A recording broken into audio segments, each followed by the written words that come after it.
Welcome to the Encore Audio Archives YouTube channel. I'm Taper Dave, and this is my channel. I've uploaded hundreds of talks here that I've recorded at meetings in West LA, and I've also recorded conventions starting in 2013. I've got a bunch of those up. And Walt and Mary Murray, the original owners of Encore Audio Archives, started the company in the 80s, and Walt recorded Joe and Charlie's and a bunch of stuff down in Vista, California. My sobriety date is June 20th of 1994. I hope you find something you like, so please like and subscribe to my channel and comment down below. If you want to hear something that I don't have or that you don't see, I'll see that I get it. Anyways, take care and have a great day if you want to. Hey everybody, my name is Tom Kepner and I'm an alcoholic. My sobriety date is September 2nd, 1984, for which I'm very grateful to you and to a loving God that I didn't know before coming to you. I see Missy Paws here tonight.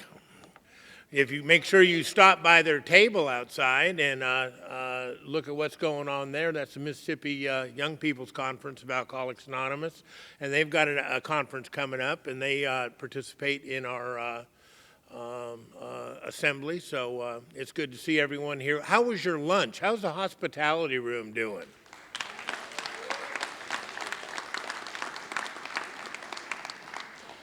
Well,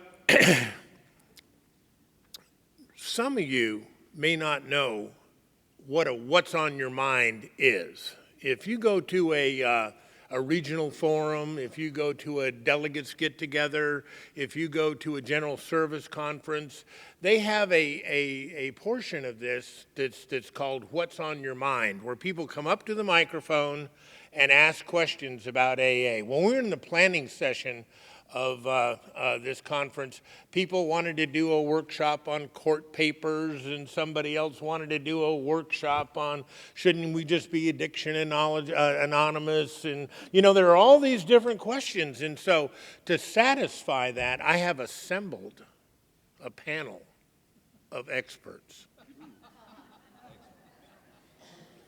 When a phone rings anywhere and there's a singleness of purpose question, it rolls over to one of these four people. When the General Service Conference is unsure what to do, you'll hear a phone ringing on one of their hips. So this will give us the chance to ask questions, and all of these people have been very recently involved with the General Service Conference and have been for a period of time. And so if you have questions about where AA is going or what's going on with AA, they can kind of fill in their experience, strength, and hope about just what that is and what AA's stand is on stuff.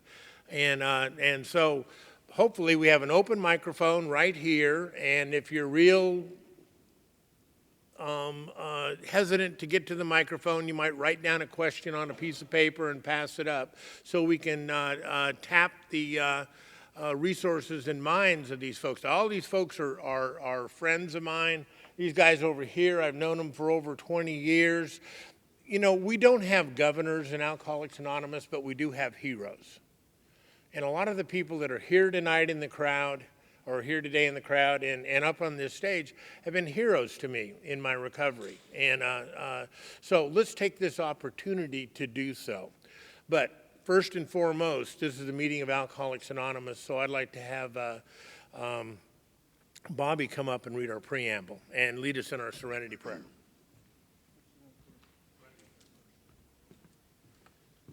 I'm Bobby Waldrop. Hi, Bobby. Hey, Bobby. Serenity prayer. God, grant me the serenity to accept the things I cannot change, the courage to change the things I can, and the wisdom to know the difference. Amen. The A Preamble. Alcoholics Anonymous is a fellowship of men and women who share their experience, strength, and hope with each other, that they may solve their common problem and help others to recover from alcoholism. The only requirement for membership is a desire to stop drinking. There are no dues or fees for AA membership. We are self-supporting through our own contributions. AA is not allied with any sect, denomination, politics, organization, or institution. It does not wish to engage in any controversy, neither endorses nor opposes any causes. Our primary purpose is to stay sober and help other alcoholics to achieve sobriety. Thank you, Bobby. Bobby's told us who we are and what we do. I'd like Will W. to come up and share our traditions.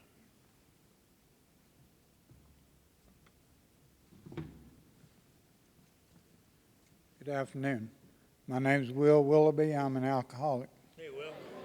By the grace of God and the fellowship of this program, I have not found it necessary to take a drink since the 22nd of July, 1972.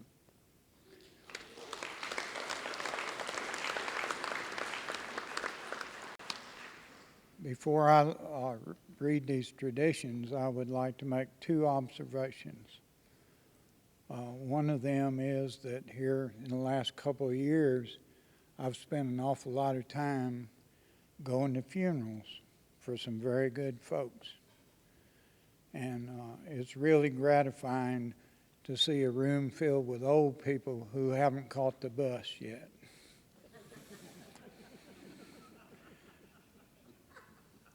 The other observation is about the young people here. How gratifying that is to see young people here and know that they're the future of AA. Old codgers like me are nothing but window dressing. And the future of AA is in the young folks who keep coming back, no matter what goes on. Thank you for being here for me. Now I'm going to read the traditions. Tradition number 1, our common welfare should come first. Personal recovery depends on AA unity. Number 2, for our group purpose, there is but one ultimate authority, a loving God as he may express himself in our group conscience. Our leaders are but trusted servants. They do not govern. 3, the only requirement for AA membership is the desire to stop drinking. 4, each group should be autonomous except in matters affecting other groups or AA as a whole. 5, each group has but one primary purpose, to carry the message to the alcoholic who still suffers. 6, an AA group ought never endorse, finance, or lend the AA name to any related facility or outside enterprise, lest problems of money, property, and prestige divert us from our primary purpose. 7, every AA group ought to be fully self-supporting, declining outside contributions. 8, Alcoholics Anonymous should remain forever non-professional, but our service centers may employ special workers. 9, AA as such ought never be organized, but we may create service boards or committees directly responsible to those they serve. 10, Alcoholics Anonymous has no opinion on outside issues, hence the AA name ought never be drawn into public controversy. 11, our public relations policy is based on attraction rather than promotion. We need to always maintain personal anonymity at the level of press, radio, and films. 12, anonymity is the spiritual foundation of all our traditions, ever reminding us to place principles before personalities.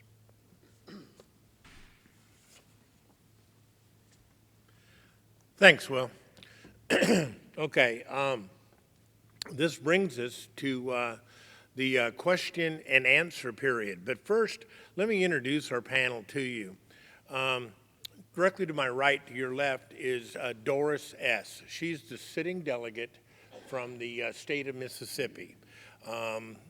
We have Don M. He is the outgoing, or he just really just outwent, or whatever, however you say it, outgo. He's the has-been trustee at large. He, for the past 4 years, he has represented alcoholics, the North American Alcoholics Anonymous around the world and traveled to all kinds of foreign countries. So the depth and weight of his experience in representing us is truly impressive. Craig M., he's a sitting delegate from Alabama and attended his first General Service Conference just recently. And we have Holly P., who is the sitting delegate from Louisiana, who just attended her first General Service Conference. And so, you know, what we have to look at is that there's a great amount of service experience up here, and for the longest while, I didn't know what service was. You know, my first sponsor was great on the steps, but he thought service work was politics. You know, and so I went 10 years believing, until he passed away, that if it wasn't really in the first 164 pages, and he leaned more toward the first 108. You know, I mean, and felt that 12 and 12 was outside reading material. You know, that that it wasn't important, and I missed really 24 of our principles.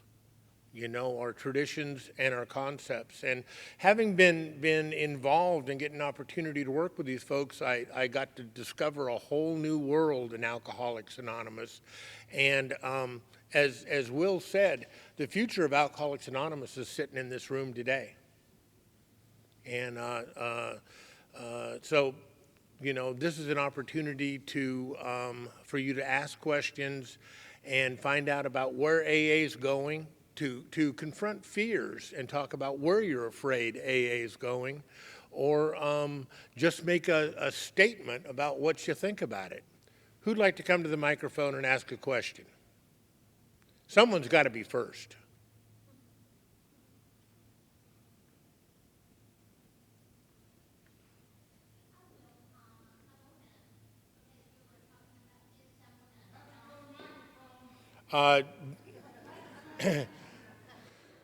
James M. will yell at you if you don't go to the microphone. There's an immediate consequence for every action. I'm Allison. I'm an alcoholic. Hey, Allison. And I thought I would ask this because I asked Don last night for him to explain what a trustee at large does and what the service structure is. Don, would you like to take that question? Sure.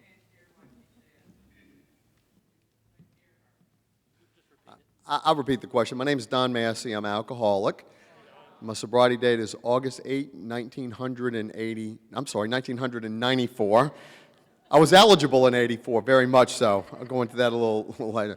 And that's a great question. The question was, explain a little bit about the service structure. What is it, and how's a trustee in large fit into that? What is it? And I didn't understand what any of those terms meant for a long time in AA. I didn't know what the service structure was. Kind of like Tom, my first sponsor believed that if it wasn't in the first 164 pages here, it just wasn't worth talking about. And that exactly, my first sponsor told me, this whole service thing is about politics. You should stay away from it. And I'll tell you, I found that to be exactly the opposite of my experience in service. It really has been. Our service structure it got started, y'all have read the big book, and have y'all seen any of the AA literature when Bill realized that Bob was going to die? Well, Bill found out Bob was dying of cancer, right? And he realized that a lot of movements, when the founders die, the movement dies. And AA, of course, is a movement. And Bill wanted to make a gift or a legacy of the fellowship to the fellowship. So we would exist. We would have continuity, or we would keep going after our founders died. And his idea was, we're going to get people from all around AA to represent Alcoholics Anonymous at an annual meeting and to make decisions about the future or the continuity of AA. Remember, if you look at the big book, there's some footnotes in there that talk about something called the Alcoholic Foundation and the General Service Board. Bill, back in the 40s and 50s, Bill and Bob were the connection to the fellowship between this Alcoholic Foundation. These guys, and they were all guys then, were in an ivory tower. They were non-alcoholics, And most of them came to us because of our relationship with the Rockefellers. Really, that's how we got them. That was our board. And what Bill envisioned was something that would take away Bob and Bill being the only bridge between the real service work, the carrying the message to the still suffering alcoholic that happens in our groups, and the ivory tower kind of board. And what he envisioned is having somebody from people from all over the United States in AA go to a meeting and be able to look at the finances. Have y'all ever heard anybody in one of our meetings get concerned about where's the money going? I don't know if you've been to many business meetings. I don't think I've been to one where somebody didn't speak up and say, where's the money going? You know, what are y'all doing with the money that's being collected? We want to see what's going on with that. Well, money was being sent to New York back in the day, and people wanted to know what was happening with it. So this would be a chance for people from all over AA to come and look and see what was happening with the money and find out what was going on in AA, what's going on with carrying the message to other countries, and at the same time bring what their groups thought about what do we do to make AA better? How do we improve the good thing that we have? And Bill knew us pretty well, and Bob knew us pretty well, and a bunch of other people that really are invisible to us, but there were a lot of them, we don't know their names, thought, alcoholics don't like to be told what to do. So the way for this to work is put the groups on top of this. Instead of having an organizational structure where we have the board of directors at the top of this, we're going to put the board of directors at the bottom. And we're going to have an upside-down pyramid where the groups, who in most corporations would be at the bottom, well, they're going to be at the top. And then each group will have the ability to make a selection in their geographic area. Here, Mississippi, y'all pick Doris. Louisiana, pick Polly. Alabama, pick Craig. And there are 93 people like that around the United States and Canada who get picked to go to the conference every year. And those are the folks that really are delegated you, Alcoholics Anonymous. They find out what's going on with the money and what's going on with AA and bring it back. In fact, Doris will bring it back to you and tell you what's happening at 4 o'clock.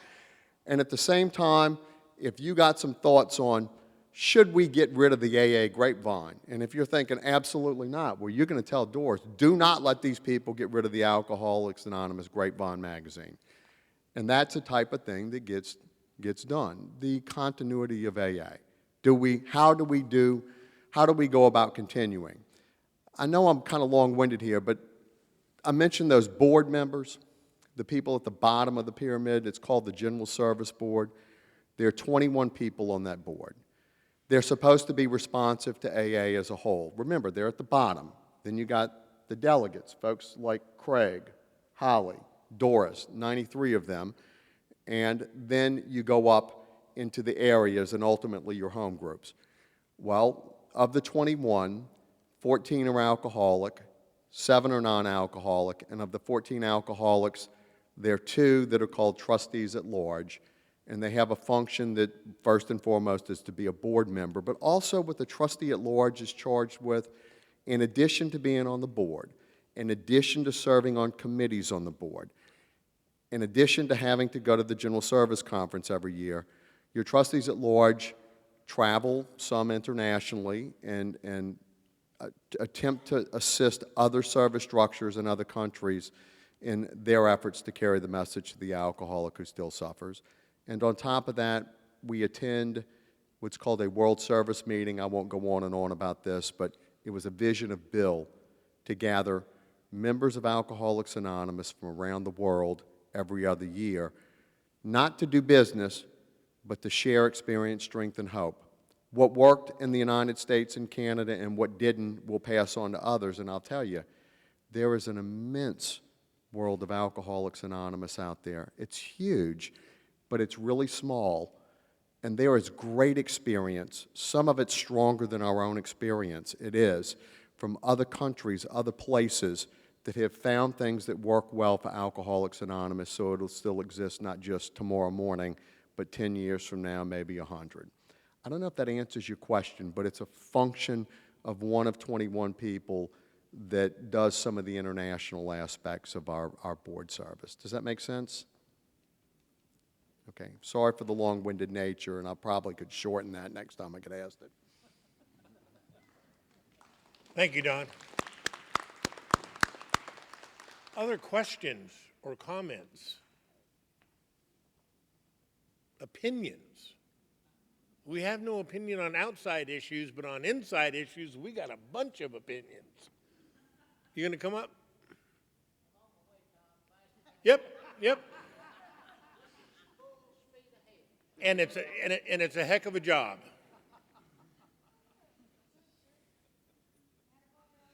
The anticipation is just, you can feel it. Good afternoon, everyone. My name is Archie, and I am an alcoholic. Hey, Archie. As y'all say, it's been through the grace of God and fellowship of Alcoholics Anonymous. I have not found it necessary to take a drink of alcohol since Halloween, 1988. Tell me a little bit about singleness of purpose, where the addict is not allowed in this AA meeting. Most of the meetings I go to, I call them ANDA. You know what I'm talking about, ANDA? I'm an alcoholic, ANDA. So most of the meetings I go to are ANDA meetings. But tell me a little bit about singleness of purpose. When I read in the first part of the book, he says, whatever his name was, wrote this thing, under the influence of strong sedative. Tell me about singleness of purpose. Thank you, Archie. Who'd like to take that question? I gotta go, make it fast. Craig, our delegate from Alabama, will handle that question. Sure. I'll repeat it. Craig Miller, alcoholic, serving as Panel 63, Area 1 delegate. Sobriety date is July 13th, 1994. And I'm grateful to you people and my higher power for that. Thank you. This gentleman wanted to know, to hear a little bit about singleness of purpose. Yes, sir. You got the floor. And I don't know that there's a specific question there other than where is it and is it still with us? Is that fair?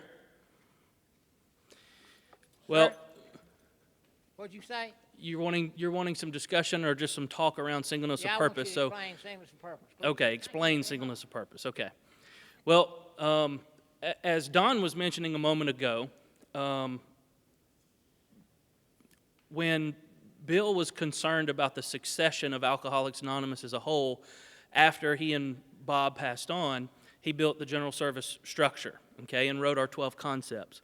But before that, he had done a lot of studying around why movements no longer existed. And there was the Washingtonians and some others. But essentially, one of the things he noticed about those movements was that they did not stay focused on their main purpose, the thing that they were originally intending to do or to accomplish, or the mission that they were on in the first place. And in the case of the Washingtonians, they were sobering people up, and then they got involved in a lot of other things. They got involved in prohibition and slavery and lots of other things. And as a result, within just a few short years after they crested in membership of somewhere around 200,000 people in the United States, a few short years later, there was none of them.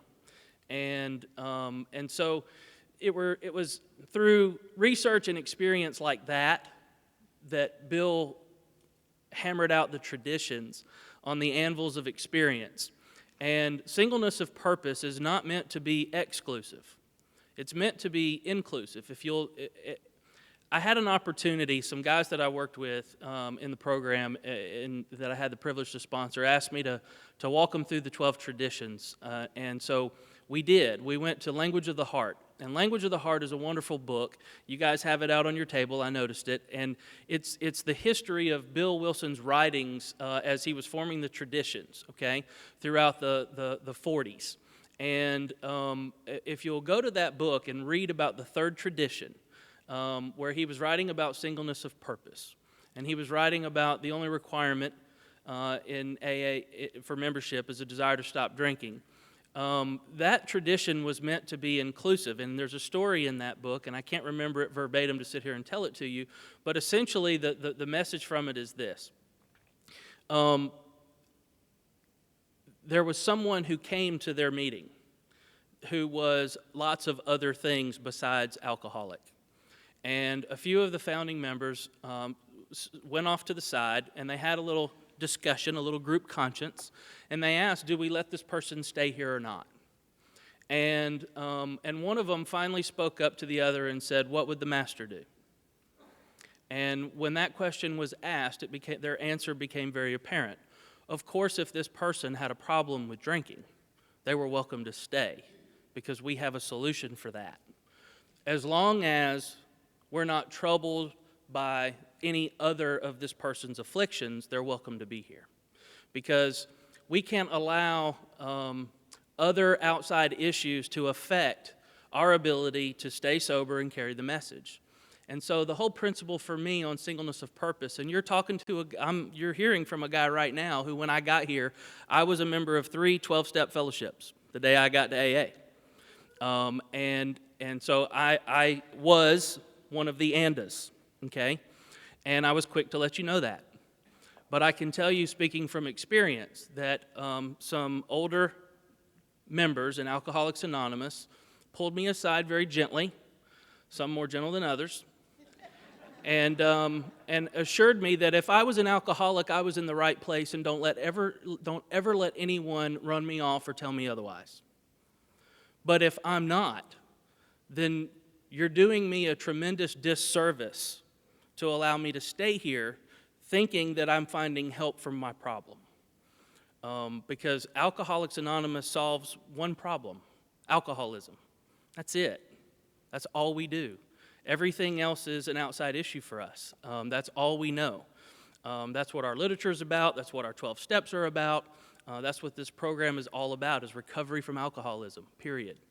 And so anything else is just that. It's something else. And so, you know, I've been to meetings where we talk about issues and boundaries. I've been to meetings where it's, you know, addiction to other things. And you know, for me, I just got to be honest, those are BB meetings, you know. Y'all know what BB is? I don't either, but it ain't AA. And so I'm the guy that'll speak up and say, hey, or, you know, when do we get to talk about alcoholism? And because that's what I'm here for. And I'll just say, in my case, it just so happened that when I worked the 12 steps of Alcoholics Anonymous and found recovery from my alcoholism, that my ANDAs all went away too. I'm not saying that happens for everybody, but it's what happened for me. So for me, singleness of purpose, it's a key issue. Not so much because, because that's all we can do is help other alcoholics. As alcoholics, that's the experience we have to share, and that's how we help the next one that walks through the door. So that's all I got.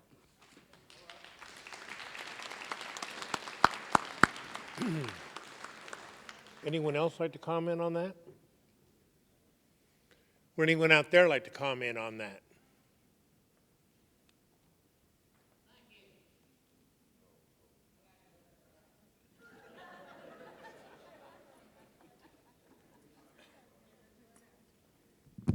My name is Jim Cavazos, and I'm a grateful, recovering real alcoholic. Yeah. It's only with the grace of God, the Fellowship of Alcoholics Anonymous, and those who walk with me in my formative years, I've not found it necessary to take a drink since October the 23rd, 1977, and for that I'm eternally grateful. For me, singleness of purpose is to carry the message, irregardless of who we carry it to. And I'll share a little story with you. I was one of the hard-nosed when I first came in the program, and people still call me the sharp-tongued old man, and I probably deserve that. But I try to be a walking big book, and I think that's what the program's all about. Had an experience about 6 months ago. I was working up in Connecticut in my office, and for whatever reason, I shared a bit of my story. And several weeks later, I was leaving the office early, and my secretary, who was a temp, started crying. Said, "Are you leaving?" "Yeah, baby." I said, "You know, my work's done and I'm gone." I said, "Come back, what's wrong?" She said, I'm nothing. I said, "Well, let's go outside and talk." And we were out in the foyer, and she sat down and she started crying. She said, "I got to take a few days off." I said, "What's wrong, darling?" She said, "Well, I'm sick." Well, she's young, 23, 24. I said, "Baby, you pregnant?" She said, no. Are you on drugs? She paused, and she said, yes. And we talked a bit. And to me, that's what it's about. Her mother called me later and told me that something I had said in that office that day when I shared a bit of my story with her had touched base. And you see, to me, it doesn't matter because, like I said, I was one of the hard-nosed when I originally came in the program. It doesn't matter who we help. It's about the 12 steps. It's about carrying that message. And I try to do that wherever I'm at. And I'm proud to say, today, she's got 5 months clean and sober. Thank you.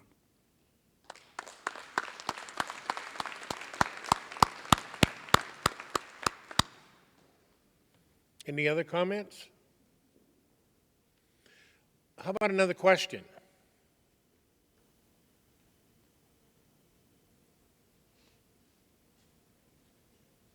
I'm David. I'm an alcoholic. Hey, David. Back to the Grapevine.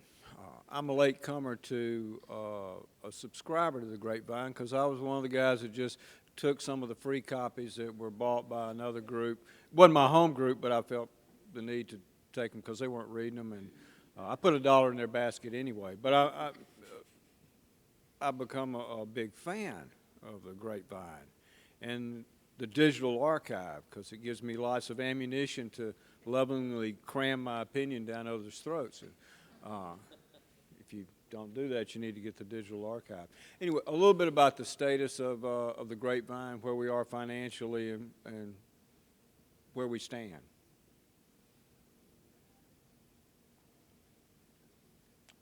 You went, Doris? Are you still on the oversight board?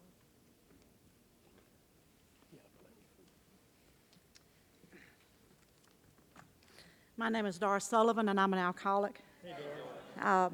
I happen to have something on the Grapevine right here in my notes about the financial.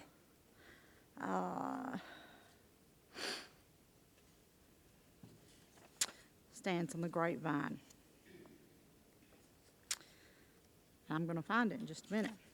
And the question was about wanting some information on the financial status of the Grapevine, which is our meeting in print. And maybe I told a story, maybe it's not in these notes. The Grapevine did make a profit in 2012.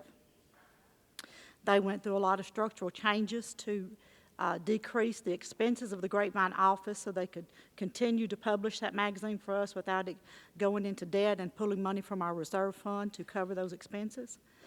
So in 2012, the audit report shows that it did make a profit. And I thought I had those figures with me. They may be on the other piece of paper or on my little thumb drive, how much profit it made.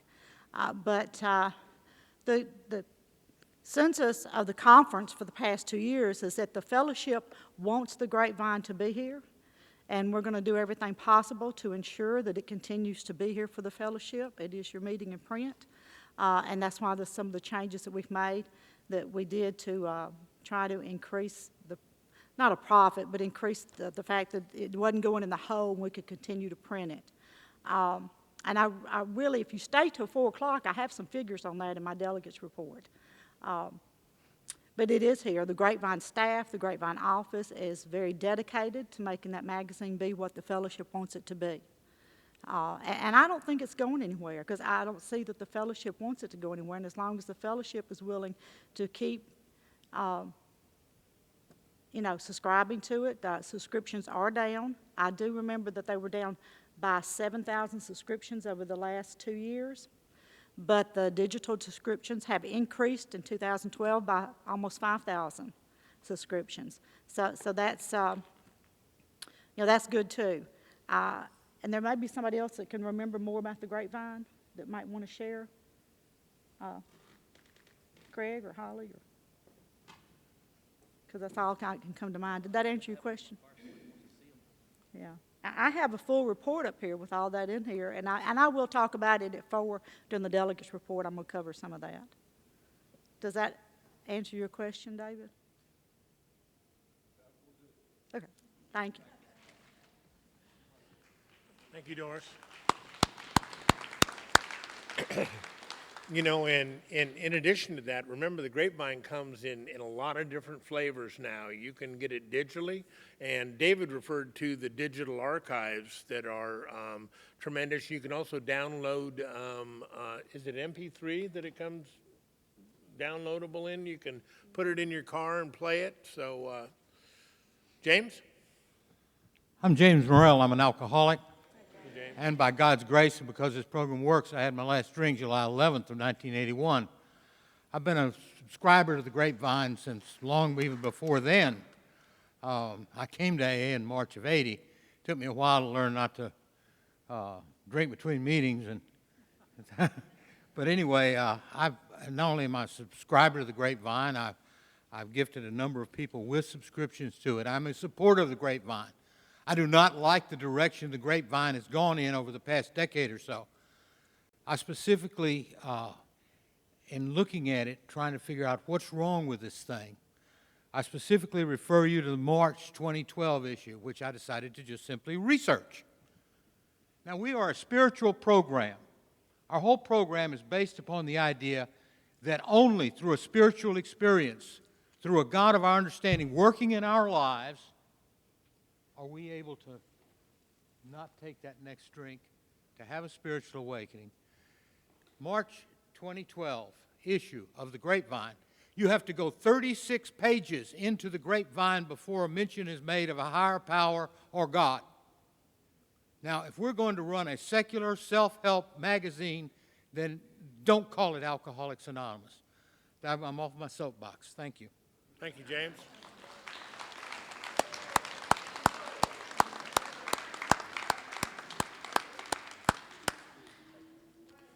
How about another question or another comment? Amy? I'm Amy. I'm an alcoholic. Hey, Amy. My question, and I was hoping that y'all were going to have discussion about drug court specifically, but over the past 7 years, we've had a big influx of drug court into groups, and one group that I attended actually refused to sign papers anymore. And there was this big form letter that came out to different groups in my hometown that basically said, we are no longer signing papers, period. So, which you know, each group can make their own decision about, we've all got autonomy, I understand that, but it gave us an influx of people into our group, which was wonderful because we were pretty small at the time. But I guess my question is, you know, I know we need to be inclusive, but you get into a lot of different, because it's a different relationship. I don't know how to describe it. It's a different relationship because you're actually, this is how I feel about it. I'm putting my name on the line and I'm saying this person has attended this meeting and done what they needed to do, and that's going back to a judge. So it gets into a sticky situation because sometimes I don't feel comfortable if that person comes in and sleeps the whole time. Or if, you know, that person spends more time outside than they do inside, or, you know, different things. Or if that person is sitting there on their cell phone the whole time texting, I don't feel comfortable. And different sticky situations like that come up. So I would like maybe some kind of advice about how to handle different situations like that effectively, and to still be inclusive, because, you know, I heard it said that, you know, it's almost like a bastardizing process when another alcoholic is put in a situation where they're having to police an alcoholic that comes in, you know. And so it's a difficult situation, and I'd just like some feedback about some ways that we can handle that positively. Thank you, Amy. Now, isn't that a good question? Holly, do you want to come up and talk about that little 4th and 6th tradition? And Sure. I'm Holly. I'm an alcoholic. I'm currently serving as the delegate for the Louisiana Area 27. And okay, so that is a great question. Thank you for coming up and asking that question, and it's one that comes up often. So one of the first things I would ask is if there is a PICPC committee and to work with your local court system and to communicate that and have that sort of bridge of communication. Another thing I would ask is if you've ever seen there's a set of, it's called AA guidelines. It's combined experience. They're yellow and bright, and there's one on cooperation with the DWI and court systems. And each group, of course, is autonomous, and I think that whenever we have sort of problems that distract us, the group needs to get, my area loves when I say this, at the right question. What's the right question here is that, is it any of our business? Is this distracting the group? Are we playing policeman to every single member that comes in? And if you're going to police somebody because you're signing their paper, are you going to police every other member too? You know, and those are the sort of the things that we get into. What I can tell you is what I've seen, and what I've seen some groups do is choose not to sign them at all. I've seen some that sign them at the beginning of the meeting, they don't care. I've heard of some, and I don't suggest this at all, this is just what I've heard. There was one person that was selling signatures, so, you know, hey. And I'm sure someone out there just went, oh my God, that is the best idea I've ever heard. So I don't suggest doing that. It's not, I'm just saying what I've heard. So there's all those sort of things too. I've also seen if you're getting a huge influx, if a group feels a little overwhelmed by it. I've also seen one in particular group that every meeting they have, they ask, is there anyone here or new to AA here for the first time? And, you know, they'd raise their hand and then they'd say, would you please go with these two members? And they would take those new people into another room, not just court people, just whoever was there in AA for the first time, take them into another room and give them sort of an orientation about what AA is or is not, meeting conduct, information, things like that. Some pamphlets, whatever, some information on AA, let them ask questions, that sort of thing. And utilize that experience, so they found that pretty helpful in dealing with that. In my personal home group, what the group decided was that it's not even, it's just an outside issue. And so we don't require that whoever chairs our meetings sign them or not. If a member wants to sign a paper, then they sign a paper. We don't, it's not even said at the beginning of the meeting or after the meeting, put your papers in the basket. We don't even acknowledge it. The people, if someone comes with a paper, they come with a paper. What we're more concerned about is, you know, are you an alcoholic and you looking for some help? So I don't know if that answered your question or helped at all, but I really suggest maybe working with your local PICPC committee and really opening that line of communication with your court system and trying there, starting there, and working with that, and then within your group, just really getting in as much information as you can and coming to a decision that you feel or that your group feels is best for y'all. So hope that helps. Thanks. Thank you, Holly. Don? Hi, I'm Don. I'm an alcoholic. I want to offer maybe a little bit of a different perspective on this. As part of what I do for a living, I was honored to have been appointed to sit as a traffic court judge in the city of New Orleans at various times. And I'm a member of AA, and in fact, the court that I've sat in, I was sentenced to a DWI there, and it was in 1982. I got this DUI. Didn't get ordered to go to any AA meetings because AA had not talked to the courts and judges weren't aware of it. And I was a little bitter about that when I got to AA because I was like, man, what if I would have come? I got to AA in 1994, and I thought I could have saved myself 13, 12 years of drinking maybe if I would have came. So when I sat as a traffic judge, every single person that appeared in front of me that had an alcohol-related anything, I sent them to a bunch of AA meetings. So I'm one of the people that may be irritating you in terms of sending people to AA meetings. But I'm going to tell you why, as an AA member, and doing what I was doing, I thought it was okay. We, as Alcoholics Anonymous, have spent an enormous amount of time and energy trying to make friends with our friends who are professionals. We've spent a lot of time doing that. We want to do it because we hope that these people that come into contact with potential alcoholics may refer them to us. It's not my job, either as an AA member, to try to diagnose people as alcoholics, and it's not my role if I'm happen to be a professional in a place where I can refer people to AA to try to sort that out. It's the job of my home group to help people by our own experience, strength, and hope to find out who we are. And frankly, I view it as a lot easier to have a stream of possible alcoholics showing up at my home group. It's easier doing that than me finding them under overpasses, right?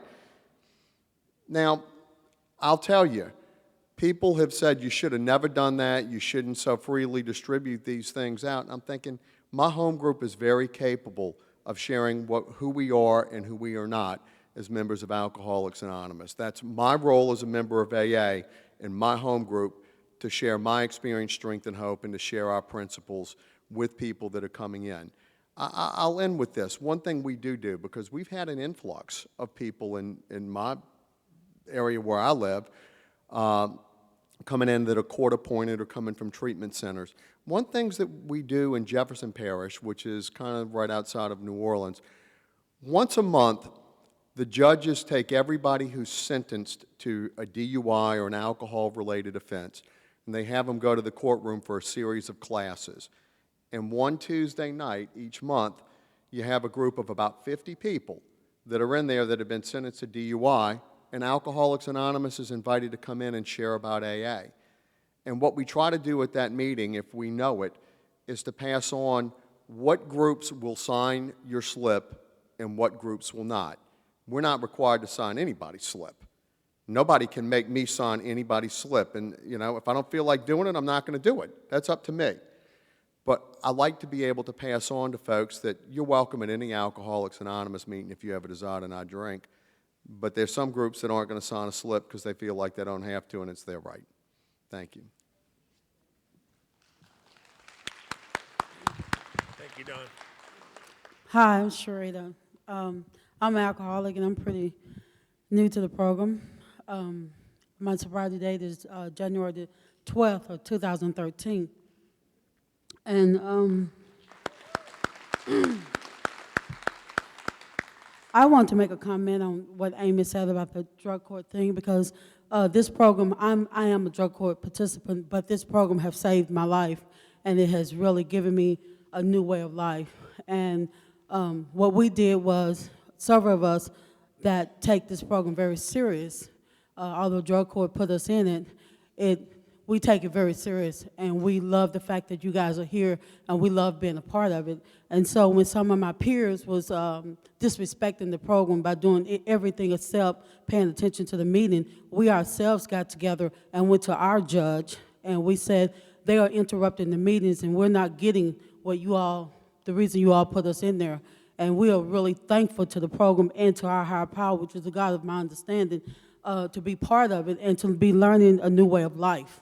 It has really taken me from here to here, and I'm continuing to grow, and I don't want it to be interrupted by people who just want to come in because they say they'll have to be there.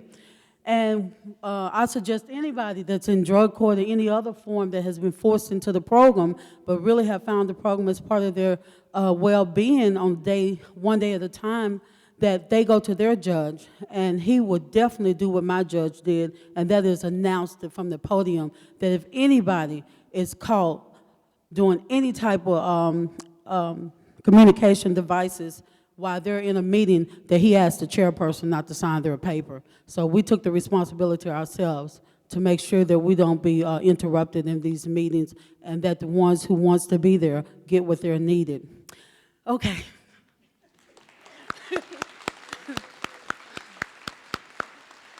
I have a question. Now, is it okay I ask the question? I'm real nervous. Okay, my question is this here. I've been working the steps with a sponsor, and I've been reading the big book, and I love the program, and I find something every day that I can live by. It's a principle and a step that I carry every day in my life. But one of the things that always baffles me is that in somewhere between the second and third step in the big book, it states that, and I never heard of a higher power until I came into the rooms of AA. I always knew about God. But it says that higher power is God. So why is there such a controversy when we speak of or say the word God in the meetings? That's my question. Why is there a controversy using the word God in the meetings? If I may, for 1 second. My name's Marguerite, and I'm an alcoholic. And Hey, for Marguerite. those of you that sign or don't sign papers, this one person, if this kid comes in there, gets her paper signed, and stays sober, that's why we do it. I'm the CPC chair for the area, and this is why we do this. And honey, oh honey, honey, honey, honey, baby girl, it's okay. You're already here. It's okay, honey. Thank you. Oh, thank you. Thank you. My sobriety date's June 18th, 2006. And you just brought me back there. And what you're doing is huge. And what you're getting everybody else in trouble for, that ain't none of our business. Let them do their thing. If you learn something, that's all I'm worried about. If you want this, you got it. You got it. You got it. You got it.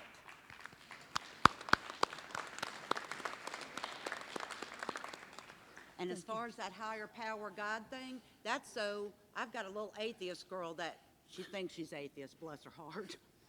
And, you all right? And that's so the God thing doesn't get in the way of our primary purpose, which is helping. That's my opinion, and I apologize. Thank you. Always a pleasure, Marguerite. Anyone else like to comment on the, I don't know, maybe I've never heard a problem with God in the meeting before. Part of the time when I was in the left coast of California, I had some controversy about it, but I was drunk, so. Who's next? I'm Angie, and I am an alcoholic. Hey, Angie. And I would like to present a drug court prodigy that came in through the drug court.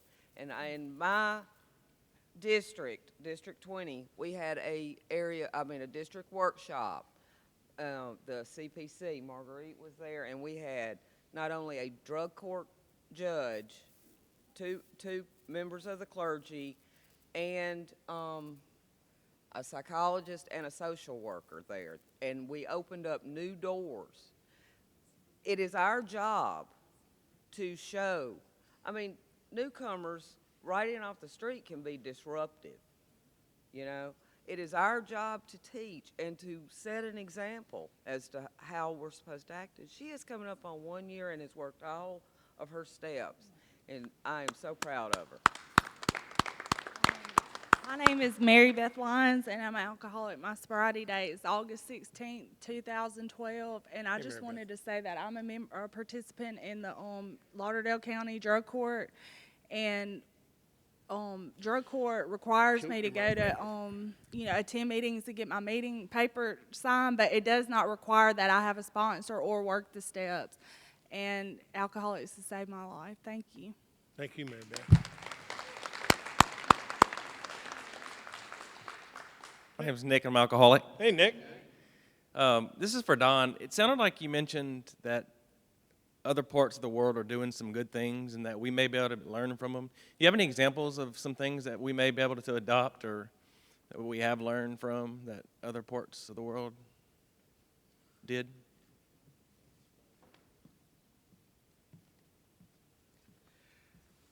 My name's Don. I'm an alcoholic. I'll answer that question probably a little bit longer about way than I would like, but I'm going to start off and say that I found the best of Alcoholics Anonymous turns up in some of the most difficult of circumstances. I probably will share some stuff tonight, but what I have found when I see people in Alcoholics Anonymous in different places is I've met people that live lives that are unimaginably hard from our standpoint. I meet people from the Middle East and India where women aren't treated the same way as women are here. They don't have equal rights. And I've met women who are sober and stay sober doing just what our ladies do, but if in their country they get raped, they get stoned to death. That's a pretty hard living condition.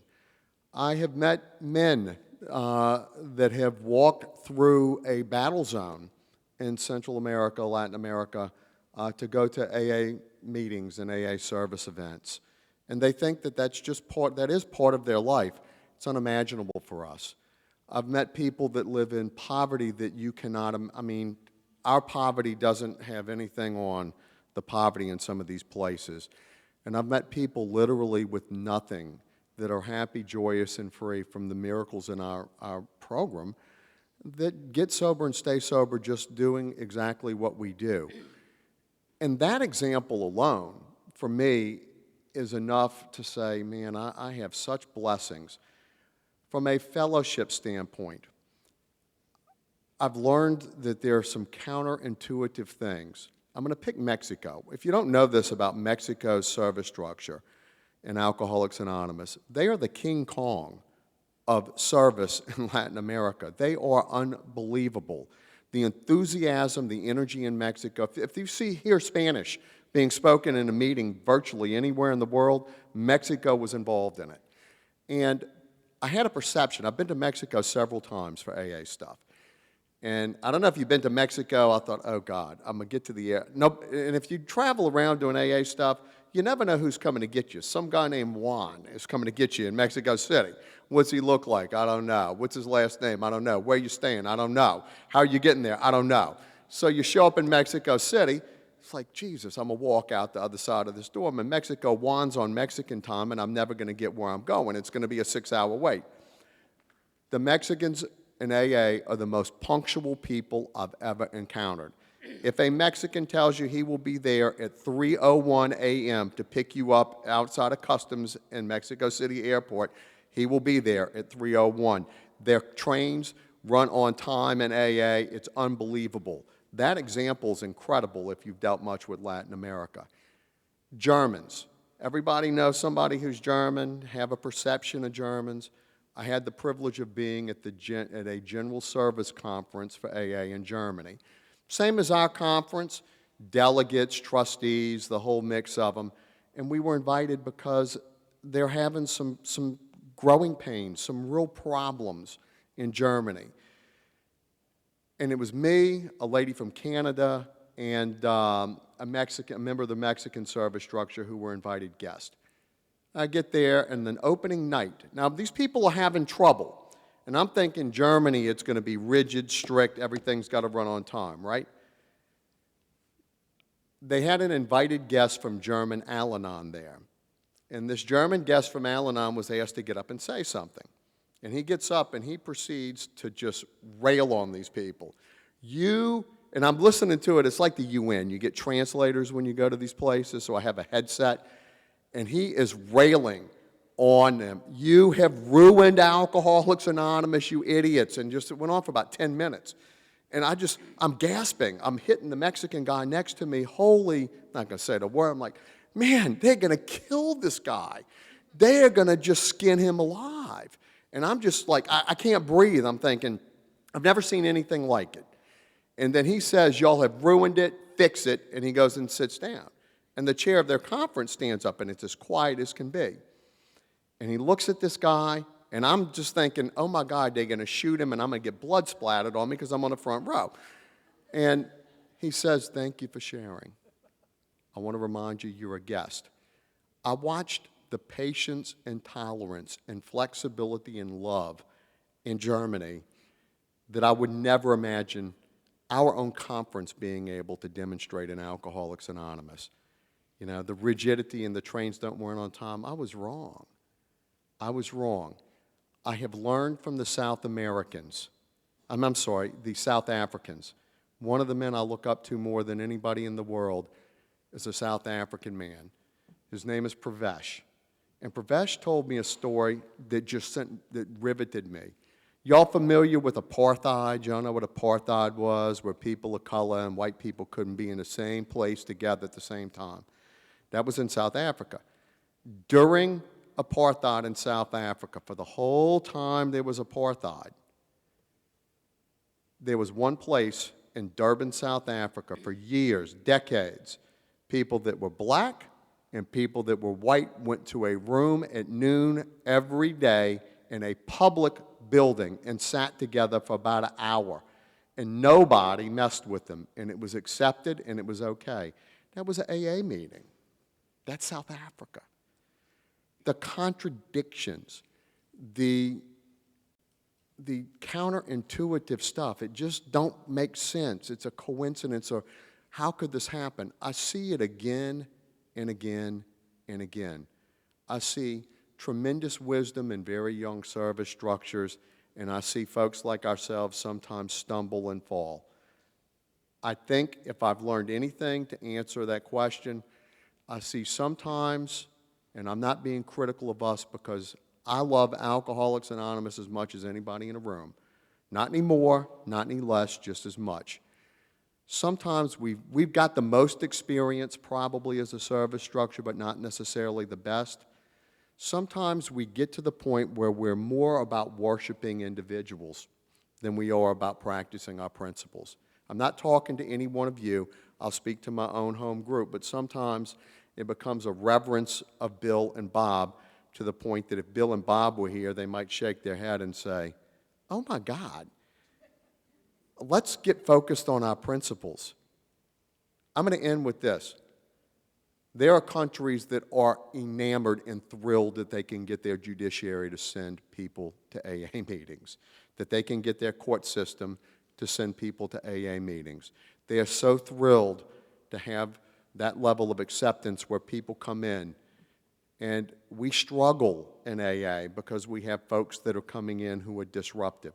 I'm embarrassed to tell you, my home group in an inventory was very concerned that we had people come into our home group that were drunk and noisy. And I'm just like, have you ever drank? You know? I don't know about you, I was pretty loud, obnoxious, and unacceptable when I drank. Hell, that's where else do you want the alcoholic to go, you know? Send them to me if they're drunk. I kind of enjoy them, you know? So the bottom line is, I don't know if that makes any difference, but I see the youth in the experience with the willingness to focus on our principles as opposed to have such a fear of change. Thank you.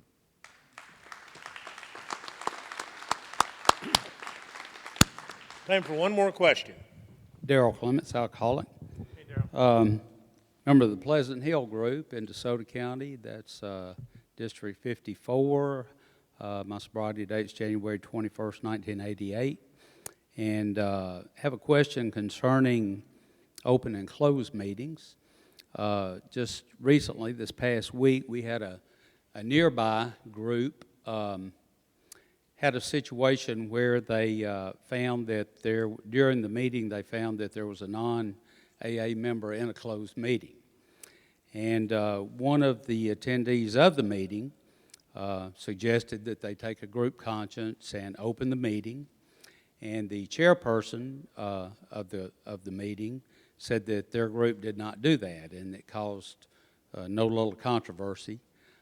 Within the next 24 hours, I had heard from both factions wanting to know how I thought that should be handled. And I told them, I'm sure the same thing that you're going to tell me, that under the tradition of group autonomy, each group can handle it as they see fit, but that our group would not pitch a hissy fit about it. If we found that there was well, as a matter of fact, we had that happen later in the week, but in any event, that's kind of become the traditional way to handle that in our area, about stopping the meeting and taking a conscience to open the meeting. Now, is my understanding, and I've never seen this happen, but I've heard of it happening, that even one person can say we don't open the meeting and the meeting remains closed.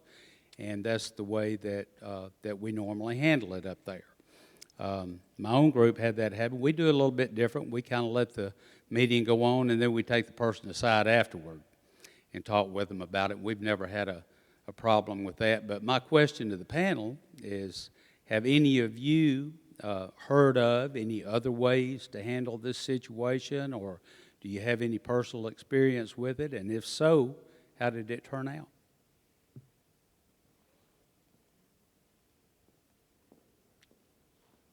Craig?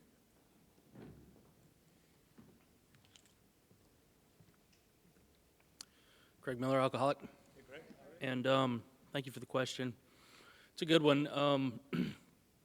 You know, each group is autonomous and is free to handle it however they see fit. I can only share with you my own experience and the groups that I've been a part of.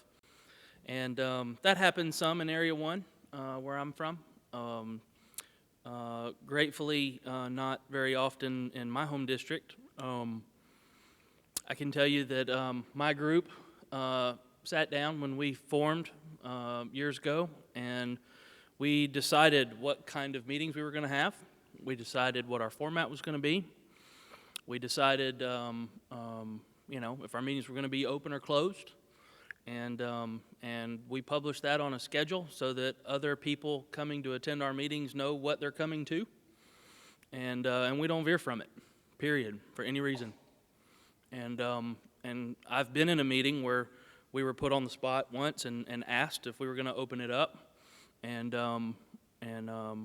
I don't stay at meetings like that myself. What other people do is what other people do. But I go to closed meetings of Alcoholics Anonymous, and I go for a very specific purpose. And, you know, I come from that school, and that's just the way I am with it.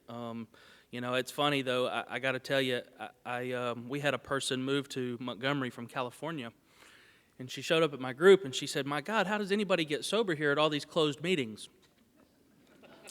And I had to respond and say, well, that's funny. I'm sitting here wondering how anybody sobers up in open meetings in California, you know. The truth is they both work for whatever reasons, okay? And yeah, I have an opinion. And quite frankly, I got a pretty big soapbox that I could stand up on and pontificate for a little while and share some experience to go along with it. But the bottom line is that, you know, when we say that we're going to have a closed meetings of Alcoholics Anonymous, we publish it on schedule, and that's what people are going for. Why would we, I guess, take that away from them? You know, for what? So that a non-AA can sit in an AA meeting? I don't know that that makes sense. Maybe we need to take them to a non-AA meeting rather than open up our meeting. Thanks. Anyone else? I'd like to thank you all for the great questions we've had, and once again, limiting it to one topic would have deprived us of a lot of information, and I'd never heard of selling signatures before. You know, that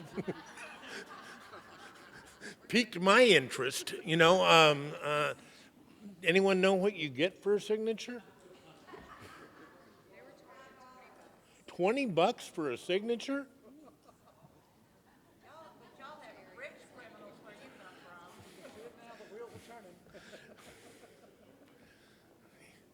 And I'm not even a sports star. Anyway, I'd like to thank you all for participating in What's on Your Mind. I'd like to thank our panel. Let's give them a big hand.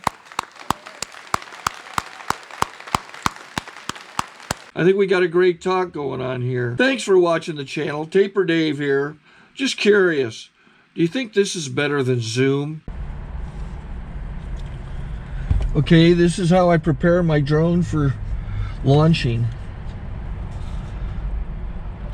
I like to do it inside the cab of my truck so I'm not standing outside in the weather. To install the joysticks for control, up and down, right and left, powered on.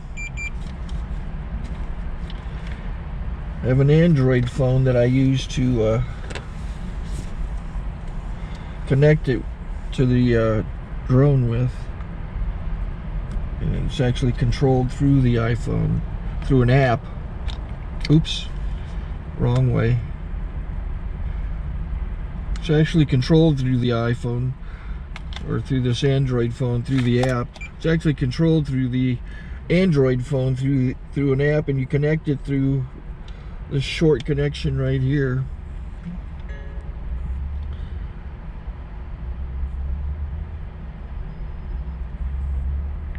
Remote control connected.